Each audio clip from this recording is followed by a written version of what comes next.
Everyone, this is Sakshi Vaishnoi and welcome to magnet brains.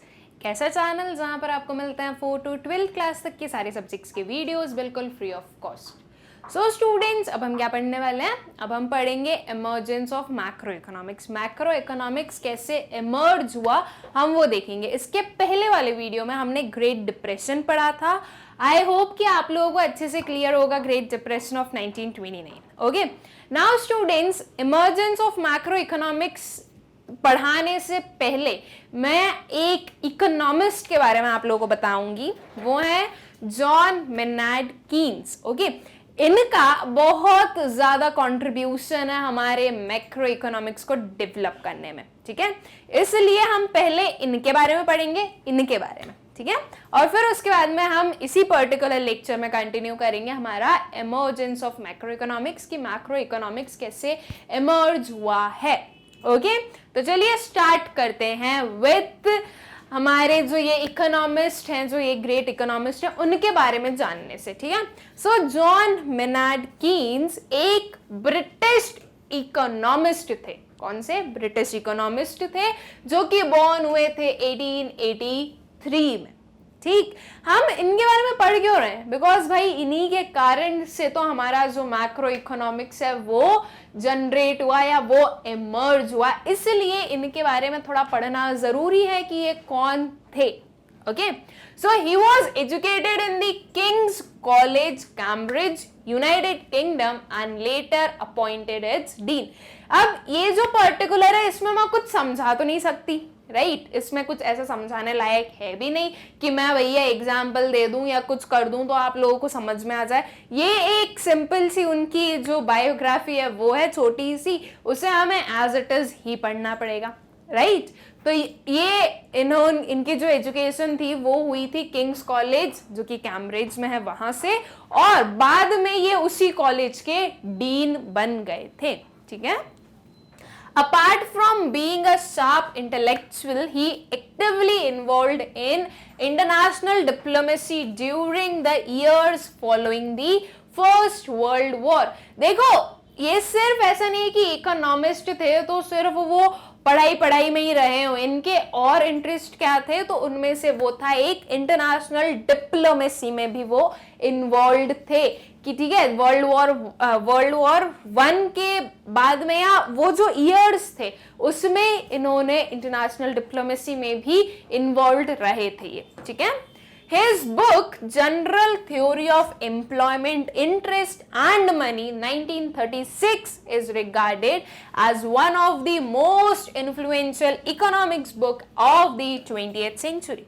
अब देखो, मैं ना आप लोगों को ये नहीं बोल रही हूँ कि आपको ये चीजें एकदम एक्यूरेटली जैसी है वैसी याद रखनी ही पड़ेगी। ठीक है, लेकिन ये जो पॉइंट है ये तो याद रखना पड़ेगा। मैं इन वाले पॉइंट्स के लिए आप लोगों को थोड़ा सा लिबर्टी दे सकती हूँ कि ठीक है, अगर नहीं हो रहे हैं याद तो कोई इशू नहीं है। ठीक है, अगर हो रहे हैं तो बहुत अच्छी बात है, नहीं हो रहे हैं तो कोई इशू नहीं है, लेकिन ये जो बुक का नेम है ये तो याद आपको रखना ही पड़ेगा। क्या है ये? हमारी book general theory of employment, interest and money, जो कि 1936 में पब्लिश हुई थी। ठीक है, ये एक सबसे इन्फ्लुएंशियल बुक मानी जाती है हमारी 20th सेंचुरी की। ओके, ये है एक ब्रीफ सा इंट्रोडक्शन ऑफ आर इकोनॉमिस्ट, और कुछ ऐसे ये दिखते थे। ठीक है, तो अब स्टूडेंट्स हम देखते हैं कि इन्होंने कैसे कंट्रीब्यूट किया हमारे इमर्जेंस ऑफ मैक्रो इकोनॉमिक्स में। ठीक है, so macroeconomics as a separate branch of economist emerged after the British economist John Maynard Keynes published his celebrated book The General Theory of Employment, Interest and Money in 1936। देखो, अब आगे आप लोगों को समझ में कि आप लोगों को ये बुक का नेम क्यों याद रखना है, बिकॉज इस बुक के थ्रू ही तो हमारा जो मैक्रो इकोनॉमिक्स है वो इमर्ज हुआ था। इस बुक में ही बताया गया था कि क्या क्या और मतलब कैसे हमारा इकोनॉमी को हमें डिवाइड करना चाहिए। ठीक है, मतलब कि मैक्रो टर्म्स में उसे कैसे स्टडी करना चाहिए, और ये दिया था जॉन मेनार्ड कीन्स ने। ठीक है, तो इस बुक का नेम और ये जो हमारे इकोनॉमिस्ट हैं इनका नेम, ये दोनों हमें अच्छे से याद रखना है। ठीक, The dominant thinking in economics before Keynes was that all the laborers who are ready to work will find employment and all the factories will be working at their full capacity. ये जो हमारी John Maynard Keynes ने जो macro economics का emergence किया, इसके पहले क्या थिंकिंग थी लोगों की? इसके पहले ये थिंकिंग थी कि जिसे भी काम चाहिए उसे काम मिल जाएगा, ठीक है। जैसे कि मैं हूं, ठीक है, मुझे अगर कहीं पर भी किसी भी सेक्टर में किसी भी पोस्ट पर अगर मुझे काम करना है तो वो काम मुझे मिल जाएगा, मैं एम्प्लॉयड हो जाऊंगी, मतलब कि अनएम्प्लॉयमेंट था ही नहीं। ये समझ सकते हैं हम।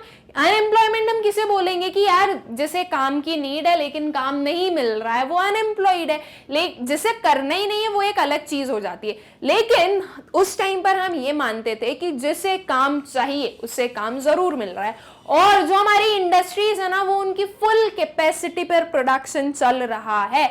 इट मीन्स कि जितना हाईएस्ट लेवल का हो सकता है ना वो पूरा हो रहा है। ये चीज मानी जाती थी जब तक ये जो हमारा एक सेपरेट ब्रांच नहीं बना था मैक्रो इकोनॉमिक्स का, ठीक है।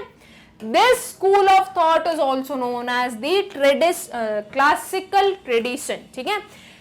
क्लासिकल ट्रेडिशन का मतलब क्या हो गया? कुछ पुरानी चीज। ये जो एक थॉट था वो एक पुराना थॉट था, अब एट प्रेजेंट हम उसे नहीं मानते कि ये सही होता है, तो ये जो एक पुराना थॉट था हमने उसे क्या नेम दिया कि वो क्या है? वो है हमारा क्लासिकल ट्रेडिशन, ठीक है। वो एक पुराना ट्रेडिशन था, उसमें हम इस चीज को अज्यूम करते थे। ओके, ये भी अब आप थोड़ा सा याद रखो, इसे भी देखो। अब मैं ये नहीं बोलूंगी कि अब आपको ये भी याद नहीं रखना है, ये चीजें आप लोगों को पता होनी चाहिए कि पहले क्या था, बाद में क्या हुआ। पहले जो था उसे हम क्लासिक ट्रेडिशन बोलते हैं, क्लासिकल ट्रेडिशन।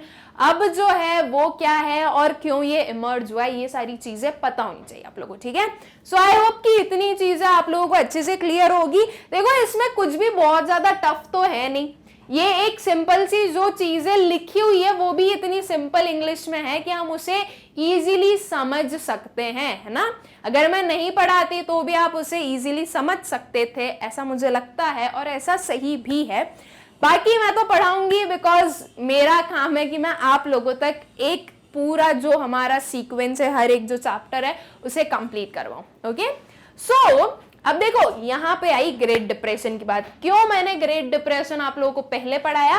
ताकि आप लोगों को ये जो पर्टिकुलर टॉपिक है ये अच्छे से समझ में आ जाए, ठीक है। अब ग्रेट डिप्रेशन में हमने क्या देखा? क्या वहां पे फुल एम्प्लॉयमेंट था? क्या वहां की फैक्ट्रीज पूरे कैपेसिटी पे वर्क कर रही थी? क्या नहीं कर रही थी ना। वहां पे फुल एम्प्लॉयमेंट भी नहीं था भाई, लोगों की नौकरी छूट गई थी, जो लोग थे वो बेरोजगार हो गए थे, जो फैक्ट्रीज थी वो शट डाउन हो गई थी, फैक्ट्रीज में प्रोडक्शन नहीं हो रहा था, लोगों की इनकम खत्म हो चुकी थी, जो कंट्री थी वो पूरी, कंट्री की जो इकोनॉमी थी वो पूरी खत्म हो चुकी थी। तो अब ये चीज हुई कि जो क्लासिकल ट्रेडिशन चल रहा था कि जैसे काम चाहिए उसे काम मिल जाएगा और जो फैक्ट्रीज है वो उनकी फुल कैपेसिटी पे वर्क कर रही है, वो अब कॉन्ट्राडिक्ट हुआ ग्रेट डिप्रेशन ऑफ 1929 के बाद में। तो इसके बाद में इमर्जेंस किया गया हमारे मैक्रो इकोनॉमिक्स का। इसके बाद में ये चीज समझी गई और मानी गई कि ये जरूरी नहीं होता है कि फुल एम्प्लॉयमेंट और फुल कैपेसिटी पे वर्क करने वाली फैक्ट्रीज हो। Okay, so however the Great Depression of 1929 and the subsequent years saw the output and employment levels in the countries of Europe and North America fall by huge amounts, right? यही चीज जो मैंने अभी आप लोगों को बताई वही यहाँ पे रिटर्न है कि जो हमारी नॉर्थ अमेरिका था, जो यूरोपियन कंट्रीज थी और इसके अलावा जो पूरी वर्ल्ड थी उसमें भी हमें आउटपुट और एम्प्लॉयमेंट लेवल में क्या मिला? शॉर्टफॉल मिला, उनमें डिक्लाइन होता हुआ दिखा हमें। Okay, it affected other countries of the world as well. Over the same period, aggregate output in USA fell by about 33%. जो एग्रीगेट आउटपुट था, एग्रीगेट आउटपुट का मतलब कि पूरी कंट्री में जितनी भी आउटपुट हो रहा है, जितने भी गुड्स प्रोड्यूस हो रहे हैं, वो कितने से फॉल हुआ था? वो 33% से फॉल हुआ था। एक ह्यूज अमाउंट है 33%। कभी कभी 33% स्कोर करने में नानी याद आ जाती है हमें कि भाई अभी हमें पास होना है तो 33% स्कोर करने पड़ेंगे, उसमें भी बहुत भारी लगता है किसी किसी को, राइट। तो वैसे ही समझो कि ये 33% यहाँ पर कितना भारी होगा। ओके, सो जो पूरा आउटपुट था वो कितने परसेंट से कम हुआ, 33% से। These events made economists think about the functioning of the economy in a new way। अब देखो ये चीजें हुई तो इससे जो हमारे इकोनॉमिस्ट थे उन्हें इकोनॉमी के बारे में एक दूसरे वे में सोचने के लिए मजबूर किया, ठीक है, कि देखो यार यहाँ पे ना तो एम्प्लॉयमेंट पूरा है, जो फैक्ट्रीज है वो भी अच्छे से वर्क नहीं कर रही है, आउटपुट फॉल हो गया है, एम्प्लॉयमेंट डिक्लाइन हो रहा है, इनकम डिक्लाइन हो रही है, तो ये सारी चीजें हमारी इकोनॉमी में हो रही है, तो कुछ ना कुछ न्यू थ्योरीज फॉर्म होनी चाहिए हमारी इकोनॉमी के लिए।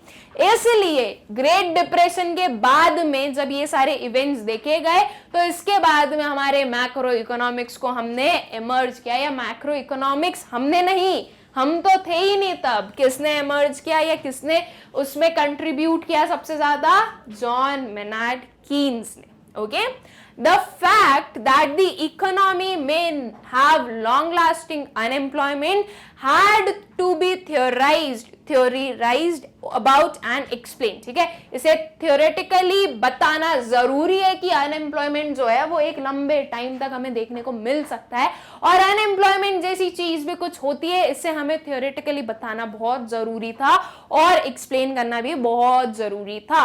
इसलिए जो हमारा मैक्रो इकोनॉमिक्स था ना, उसके लिए जो हमारे बड़े बड़े इकोनॉमिस्ट थे उन्होंने उस पर स्टडी की और उसमें कंट्रीब्यूशन दिए अपने अपने, ठीक है। Keynes book was an attempt in this direction. देखो कीन्स की बुक का नाम याद रखना इसीलिए जरूरी है बिकॉज उस बुक के थ्रू ही एक मैक्रो इकोनॉमिक्स का जनरेशन हुआ था, ठीक है। Unlike his predecessors, his approach was to examine the working of the economy in its entirety and examine the interdependence of the different sectors। different sectors कैसे interrelated थे वो सारी चीजें हमने पढ़ी अपने मैक्रो इकोनॉमिक्स में। मतलब हम पढ़ेंगे, हमारे जो इकोनॉमिस्ट थे कीन्स, उन्होंने वो सारी चीजें उनकी बुक में इंक्लूड की। ओके, डिफरेंट सेक्टर्स कैसे, प्रोडक्शन सेक्टर, कंजम्पशन सेक्टर कैसे इंटर रिलेटेड है, डिस्ट्रीब्यूशन सेक्टर, ये सारी चीजें हम लोग अपने मैक्रो इकोनॉमिक्स में पढ़ने वाले हैं। जैसे जैसे हम आगे अपने चैप्टर्स में जाते जाएंगे आप लोगों को भी समझ में आता जाएगा कि कौन कौन से सेक्टर्स होते हैं, कैसे वो इंटर रिलेटेड होते हैं, ठीक है। ये सारी चीजें हम पढ़ेंगे, बस आपको थोड़ा सा पेशेंस रखना है बिकॉज मैं एट दिस मोमेंट नहीं बता सकती ना, मैं पूरी जो आपकी बुक है उसकी समरी एक वीडियो में तो बता नहीं सकती, ये चीज आप लोगों को पता है कि ये पॉसिबल नहीं है। इसलिए यहाँ पर हमें ये समझना है बस कि जो हमारा मैक्रो इकोनॉमिक्स है उसका इमर्जेंस कैसे हुआ था, ठीक है। The subject of macroeconomics was born. इन सारी चीजों से जो हमारा मैक्रो इकोनॉमिक्स था वो बॉर्न हुआ, उसने जन्म लिया, राइट। बॉर्न ही हुआ ऑब्वियसली, पहले नहीं था, अब हो गया तो वो बॉर्न ही हुआ है, राइट। सो एक छोटा सा समरी था कि भाई हमारा जो मैक्रो इकोनॉमिक्स है वो कैसे इमर्ज हुआ। इसमें बहुत ज्यादा समझने लायक चीजें थी नहीं बिकॉज ये एक सिंपल वे में ही लिखी हुई थी, बस उसे हमें क्या करना था, समझ लेना था कि अच्छा ठीक है ये जो इंग्लिश लिखी है इसे हिंदी में कन्वर्ट करके हमने अपने अंदर गेन कर ली, और जिसने इंग्लिश में की वो तो और भी बहुत ही अच्छी बात है, ठीक है। सो बस इसमें सबसे ज्यादा याद ये रखना कि किसके कारण हुआ ये इमर्ज, जॉन मेनार्ड कीन्स के कारण। आफ्टर ग्रेट डिप्रेशन 1929 ये चीजें हुई और इनकी बुक का नाम हमें याद रखना है। ओके, आई होप स्टूडेंट्स कि आप लोगों को ये जो मैंने इस पर्टिकुलर लेक्चर में पढ़ाई है अच्छे से क्लियर होगा। अब जो हमारा नेक्स्ट लेक्चर होने वाला है स्टूडेंट्स, उसमें हम कुछ इंपॉर्टेंट टर्मिनोलॉजीज पढ़ेंगे कि क्या क्या पर्टिकुलर टर्मिनोलॉजीज है जो कि हमारे कमिंग चैप्टर्स में और उस पूरी बुक में हमें पढ़नी पड़ेगी, ठीक है। इस वीडियो की नोट्स की लिंक आप लोगों को डिस्क्रिप्शन में मिलेगी, आप लोग जाकर चेक कर सकते हैं। Thank you.